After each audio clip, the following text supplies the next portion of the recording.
अस्सलाम वालेकुम प्रिय दोस्तों, आप सभी का बहुत बहुत स्वागत है पवित्र पथ पे। कल्पना कीजिए कि पूरी धरती पर ऐसे लोग बसते हों जो बार बार समझाने के बाद भी सत्य का मार्ग स्वीकार न करे।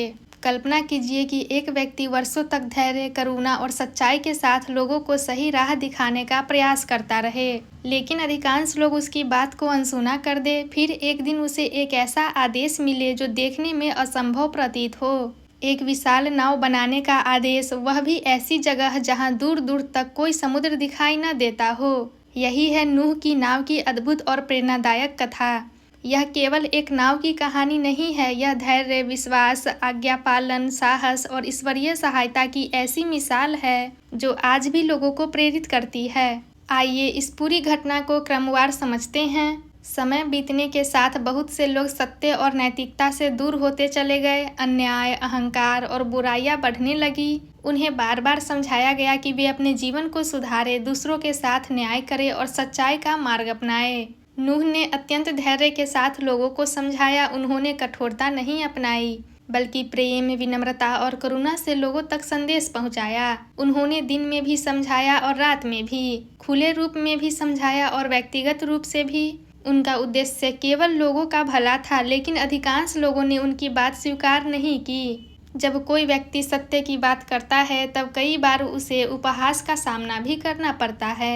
नूह के साथ भी यही हुआ। कुछ लोग उनका मजाक उड़ाते, कुछ लोग कहते कि उनकी बातों का कोई महत्व नहीं, कुछ लोग उन्हें रोकने का प्रयास करते। फिर भी उन्होंने अपना धैर्य नहीं छोड़ा। उन्होंने किसी से बदला नहीं लिया, उन्होंने किसी के साथ अन्याय नहीं किया, उन्होंने केवल अपना कर्तव्य निभाया। एक समय ऐसा आया जब नूह को एक विशाल नाव बनाने का आदेश मिला। यह आदेश सामान्य नहीं था। जहां नाव बनाई जा रही थी वहां कोई समुद्र नहीं था। लोग यह देखकर और अधिक हंसने लगे। वे कहते, जहां पानी ही नहीं वहां नाव किस काम की। लेकिन नूह जानते थे कि जब आदेश ऊपर से हो तब मनुष्य को परिणाम की चिंता नहीं करनी चाहिए। उन्होंने बिना किसी संदेह के नाव बनानी शुरू कर दी।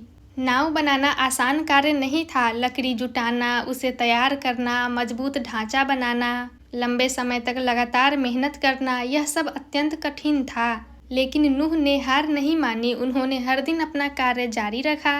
उनका विश्वास ही उनकी सबसे बड़ी शक्ति था। जब भी लोग उस नाव के पास से गुजरते वे हंसते, कुछ लोग ताने देते, कुछ लोग कहते कि यह व्यर्थ का काम है, लेकिन नूह शांत रहते। उन्होंने किसी से झगड़ा नहीं किया, उन्होंने केवल अपना कार्य जारी रखा। यही सच्चे धैर्य की पहचान है। एक दिन वह समय आया जिसकी चेतावनी पहले ही दी जा चुकी थी। आकाश से वर्षा होने लगी, धरती से भी पानी निकलने लगा, धीरे धीरे जल बढ़ता गया। जो लोग इसे असंभव मानते थे वे आश्चर्य में पड़ गए। अब वही नाव लोगों के सामने सुरक्षा का साधन बन चुकी थी। आदेश के अनुसार नूह और उनके साथ विश्वास रखने वाले लोग नाव में सवार हुए। साथ ही विभिन्न जीवों के जोड़ों को भी नाव में स्थान दिया गया। इसका उद्देश्य धरती पर जीवन की निरंतरता बनाए रखना था। नाव केवल मनुष्यों के लिए नहीं बल्कि जीव जंतुओं की सुरक्षा का भी माध्यम बनी। जल लगातार बढ़ता गया। नाव लहरों के बीच सुरक्षित चलती रही। बाहर का दृश्य अत्यंत कठिन था, लेकिन नाव के भीतर धैर्य, विश्वास और आशा थी। यह हमें सिखाता है कि कठिन समय में घबराने के बजाय विश्वास और संयम बनाए रखना चाहिए। लंबे समय के बाद जल कम होने लगा। धीरे धीरे धरती फिर से दिखाई देने लगी। जब सुरक्षित समय आया तब नाव से बाहर निकलने का अवसर मिला। एक नए आरंभ का समय था, नई आशा, नई शुरुआत और नए जीवन का अवसर। इस घटना से मिलने वाली सीख है, पहली सीख, धैर्य कभी व्यर्थ नहीं जाता। दूसरी सीख, सही कार्य करते समय लोगों की हंसी से घबराना नहीं चाहिए।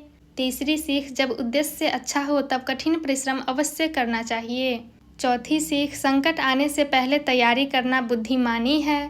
पांचवी सीख, अहंकार मनुष्य को सत्य से दूर कर देता है। छठी सीख, विनम्रता मनुष्य का सबसे बड़ा आभूषण है। सातवीं सीख, सच्चा नेतृत्व वही है जो कठिन समय में भी लोगों का मार्गदर्शन करे। और आठवीं सीख, विश्वास और कर्म साथ साथ चलने चाहिए। केवल विश्वास पर्याप्त नहीं और केवल प्रयास भी प्राप्त नहीं, दोनों का संतुलन आवश्यक है। आज हमारे सामने अनेक चुनौतियां हैं, जलवायु परिवर्तन, प्राकृतिक आपदाएं, नैतिक चुनौतियां और सामाजिक कठिनाइयां। नूह की नाव की कहानी हमें याद दिलाती है कि संकट आने से पहले तैयारी आवश्यक है। यह कहानी यह भी सिखाती है कि धैर्य और अनुशासन से बड़ी कठिनाइयाँ का सामना किया जा सकता है। बहुत लोग पूछते हैं, नूह की नाव का रहस्य क्या था? क्या उसका रहस्य उसका आकार था? क्या उसका रहस्य उसकी लकड़ी थी?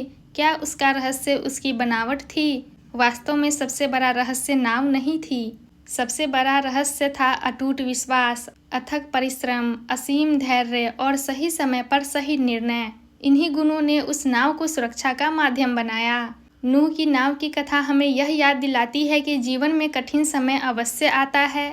लोग हमारा उपहास भी कर सकते हैं, हमारे प्रयासों को व्यर्थ भी कह सकते हैं, लेकिन यदि हमारा उद्देश्य सही हो, हमारा आचरण अच्छा हो और हमारा धैर्य बना रहे, तो कठिन से कठिन परिस्थिति भी एक नई शुरुआत का मार्ग बन सकती है। इस कथा का सबसे बड़ा संदेश यही है, सत्य पर डटे रहना, धैर्य बनाए रखना, अच्छे कर्म करते रहना और हर परिस्थिति में आशा नहीं छोड़ना। यह नूह की नाव का वास्तविक रहस्य है। अगर यह जानकारी आपको अच्छी लगी हो तो वीडियो को लाइक करें, शेयर करें और पवित्र पथ को जरूर सब्सक्राइब करें।